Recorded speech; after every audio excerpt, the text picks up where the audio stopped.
அன்பர்களுக்கு வணக்கம்ங்க. அன்பு நண்பர்களே, நம்ம குருபெயர்ச்சி பலன்கள் 2026 ஜூன் மாதம் 2ஆம் தேதி குரு மிதுன வீட்டிலேருந்து கடகத்துக்குள்ளே பயிற்சியாக இருக்காருங்க. அப்படி பயிற்சியாகின்ற குரு அங்கே உச்சவலு பெற்று சில நன்மைகள், சில நல்ல ஏற்றங்கள், முன்னேற்றங்கள் இவற்றையெல்லாம் 12 ராசி நேயர்களுக்கும் தர இருக்கிறார். உங்களுடைய ஜென்ம ராசிக்கு இந்த குரு பெயர்ச்சி எப்படி இருக்கும் அப்படிங்கிறத பற்றி நம்ம இந்த பதிவில் விரிவாக பார்த்துருவோம். எங்கெல்லாம் உங்களுக்கு நன்மை, எங்கெல்லாம் நீங்கள் கொஞ்சம் கவனமாக இருக்கணும் அப்படிங்கிற விஷயத்தை நம்ம டீட்டெயில்டாக பார்த்துருவோம் நண்பர்களே. சரி, மகர ராசி அன்பர்களே, மகரத்தை பொறுத்த மட்டிலும் பார்த்தீங்கன்னா 3க்கும் 12க்கும் உடைய குரு 7ல் போய் உச்சமாகிறார். 7ல் உச்சமாகி நேரடியாக ராசியையே பார்க்குற அப்படி உச்ச குருவின் நேரடி பார்வையில் இருக்கிற ஒரு ராசின்னா அது இப்போதைக்கு மகரம் தான். சரிங்க, இப்போ மகர ராசி நேயர்களுக்கு 7ல் உச்சம் பெறுகிற குருவால் சில நன்மைகள் உண்டு, சில நன்மை இல்லாத அமைப்பும் உண்டு. முதல்ல நம்ம நன்மைகளை பார்த்துருவோம். நீண்ட நாள் முயற்சி கல்யாணம் முடியல அப்படின்னுக்கிட்டு இருந்தவங்களுக்கு கூட இந்த காலகட்டம் 7ல் ஒரு கிரகம் வலுப்பெறுவதால், அது சுபகிரகமாக இருப்பதால் திருமணம் உண்டு.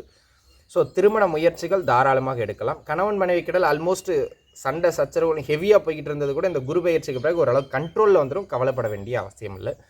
கூட்டு தொழில், கூட்டு வியாபாரம், கூட்டாக சேர்ந்து ஏதாவது பொருளாதார ரீதியாக பண்ணுறீங்க அப்படின்னா அது விருத்தி பெறுறதுக்கான அமைப்பு இந்த காலகட்டத்தில் உண்டு. வாடிக்கையாளர்களினுடைய வரத்து தொழிலில் அதிகரிக்கும். ஸோ நிறைய கிளைண்ட் பேசிஸ் உங்களுக்கு கிடைச்சிரும். கவலைப்பட வேண்டிய அவசியம் கிடையாது. ஸோ வாடிக்கையாளர்கள் நிறைய கிடைப்பாங்க. அதனை அடுத்ததாக இந்த காலகட்டத்தில் பார்த்திங்கன்னா அந்த உச்ச குரு 11ஆம் வீட்டை பார்க்கிறாருங்க. இது பொருளாதார ரீதியாக வருமானத்திற்கு சிறப்பு. அதே போல் 12ஆம் அதிபதி 7ல் இருக்கிறதுங்க. வெளிநாடு முயற்சி எடுக்கிறவங்களுக்கு அல்லது வெளியூர் முயற்சி எடுக்கிறவங்களுக்கு இந்த காலகட்டம் சிறப்பு. பூர்வீகத்தில் இருக்கிறவங்க விட வெளியூரில் இருக்கிறவங்களுக்கு நல்ல வருமானம் உண்டு. பூர்வீகத்தில் இருக்கிறவங்களுக்கு உண்டு, வெளியில் இருக்கிறவங்களுக்கு இன்னொரு படி கூடுதலாக உண்டு. அதே போல் இந்த காலகட்டம் வெளிநாடுகளிலேயே நீடித்து தங்கிறதுக்கான அந்த அங்கீகாரங்கள்லாம் முயற்சி செய்கிறீங்க, பிஆர் போன்ற விஷயங்கள்லாம் இந்த காலகட்டத்தில் நல்லபடியாக கிடைக்கும். புத்திர பேர் நல்ல முறையில் கிடைக்கக்கூடியது மாதிரியான ஒரு அற்புதமான காலகட்டம். உங்களுக்கு இருக்கிற அடிக்கடி ஏற்படுகின்ற மனக்குழப்பங்கள் இந்த காலகட்டத்தில் தீரும். பெரும்பான்மையான உங்களுடைய முயற்சிகள் உங்களுக்கு வெற்றியை கொடுத்துரும்.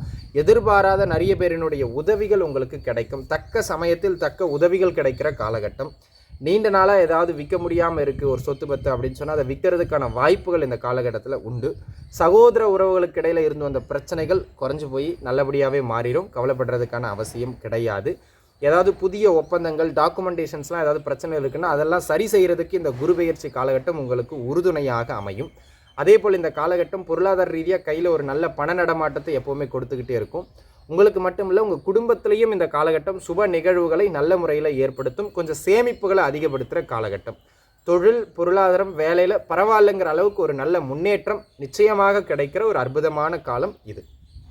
சரிங்க, எங்கேயாச்சும் கவனமாக இருக்கணுமா அப்படின்னு சொல்லி கேட்டீங்கன்னா இந்த காலகட்டம் மகர ராசி நேயர்களுக்கு 3/12 குடையவராகி இந்த குரு வர்றதுனாலங்க நிறைய விரய செலவுகள் இருக்கும். என்னதான் வருமானம் வந்தாலும், தொழில் ஏற்றம் தந்தாலும் விரயம்னு அது எங்கே போகுதுன்னே தெரியாது. அப்போ வர்ற வருமானத்தை கூடுமானம் வரையிலும் நல்ல செலவாக மாற்றிடணும். அப்படி நல்ல செலவாக மாற்றிட்டிங்கன்னா அது சிறப்பு. எந்த ஒரு விஷயமும் எடுத்த உடனே அது நல்லபடியாக முடிஞ்சிடும். கவலைப்படுறதுக்கான அவசியம் இல்லை. இருந்தாலும் அது கொஞ்சம் அலைச்சல்களை ஏற்படுத்தி முடியும். அப்படிங்கிறதுனால ஒரு முறை ட்ரை பண்ணிவிட்டு அதில் தோல்வி ஆயிடுச்சுன்னா எந்த ஒரு விஷயத்தையும் விட்டுறாதீங்க. மீண்டும் முயற்சிங்க. உறுதியாக வெற்றி உண்டுங்கிறதுல மாற்றுக்கிறது கிடையாது. சரிங்களா? அந்த விதத்துலேயும் இது நம்ம ஒரு நல்ல மேன்மையான காலகட்டம். இங்கே குரு நல்ல அமைப்பில் இருக்கார். இருந்தாலும் 2/8 ராகு கேதுக்கள் இருக்கிறதுனால அவசரப்பட்டு எந்த ஒரு பணம் விஷயம் சார்ந்த அமைப்புகளையும், பொருளாதார விஷயம் சார்ந்த அமைப்புகள், ஏன்னா வாக்குஸ்தானத்திற்கு 6ல் குரு அமர்றார். அப்போ என்ன பண்ணுவார்னா கொடுத்த வாக்கை காப்பாற்றுறதுல கொஞ்சம் சிரமங்கள் ஏற்படும். அல்லது பணம் கொடுக்கல் வாங்கல் பண்ணிங்கன்னா அது வர்றதுல கொஞ்சம் சிரமங்கள் ஏற்படும். அப்போ கூடுமான வரையிலும் பணம் கொடுக்கல் வாங்கல் பண்ணுறது கொஞ்சம் பார்த்துருந்துங்க. யாருக்கு வாக்கு கொடுக்கறதுக்கு முன்பாகவும் ஒரு முறை கொஞ்சம் நிதானித்து இருக்கிறது நல்லது. குடும்பத்தில் ஏதாவது ஒரு குழப்பங்கள் வந்துக்கிட்டே இருக்கும். அப்போ என்ன பேசுகிறோம், ஏது பேசுகிறோங்கிறத நிதானித்து பேசணும். இந்த விஷயங்களில் கவனம் செலுத்திக்கிட்டிங்கன்னா போதும். மகர ராசி நேயர்களுக்கு வேற எங்கேயும் பெரிய அளவில் நெகட்டிவ் கிடையாது. சரிங்களா? எல்லாமே ஏற்றம்ங்கிற அமைப்பில் தான் உண்டு. கிட்டத்தட்ட ஒரு 60-65% நற்பலன்கள்லேயும் இந்த குரு பெயர்ச்சி உண்டுங்க. சரி, என்ன இருந்தாலும் இது ஒரு பொது பலன்.